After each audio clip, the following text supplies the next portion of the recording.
বন্ধুরা এটা আমি এটা যেটা দেখছেন এখানে আছে বেল আর টক দই নিয়ে নিয়েছি। এই যে টক দই আছে এখানে, টক দই আমি 2 চামচ টক দই নিয়ে নিয়েছি, চিনি নিয়ে নিয়েছি এখানে,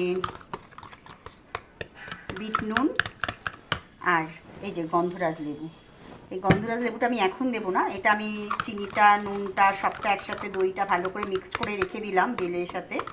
এবার যখন আসবে ছেলেরা তখন আমি ওদেরকে গ্লাসে এরকম গ্লাসে 1 গ্লাস ঠান্ডা জল নেব, তার মধ্যে 2-3 চামচ এই মিশ্রণটা দেব, দিয়ে তার উপর দিয়ে গন্ধরাজ লেবুর একটু রস ছড়িয়ে দেব।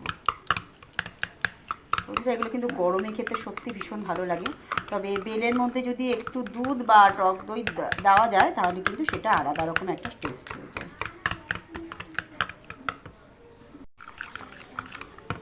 বন্ধুরা দুটো বড় বেল ছিল, এটা ভালো করে বেলটাকে পুরো একদম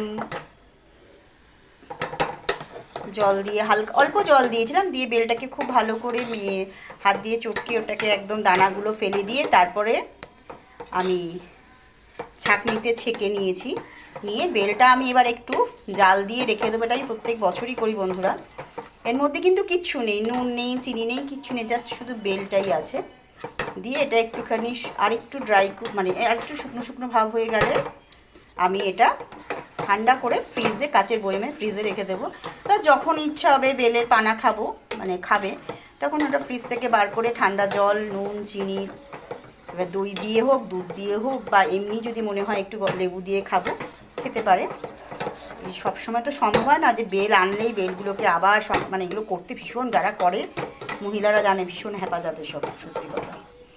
এই জন্য আমি এটা সোজা দাগটাকে করে আমি ঠান্ডা করে ফ্রিজে ঢুকিয়ে রাখবো, অন্তত 1-1.5 মাস খুব ভালোভাবে থাকে, কোনো অসুবিধা হয় না। তবে চেষ্টা করবেন এটা কাচের বয়মে রাখার, কাচের জারে রাখলে আরও বেশি ভালো হয়। আর বেলটা কিন্তু একদম সিমে করে বসাতে হবে গ্যাসে, আর সমানে নাড়তে হবে, নাহলে কিন্তু লেগে লেগে ধরে। নিয়েছি, ছেলে এসছে, এই দেখুন এখানে গন্ধরাজ লেবু কিন্তু আমি ভিজিয়ে রেখেছিলাম।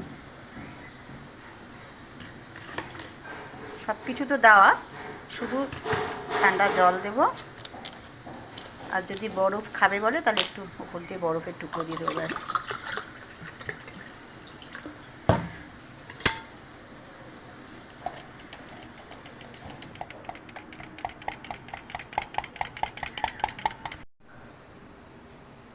এই যে রেডি, ছেলে এসে গেছে, ছেলেকে দিয়ে দিচ্ছি।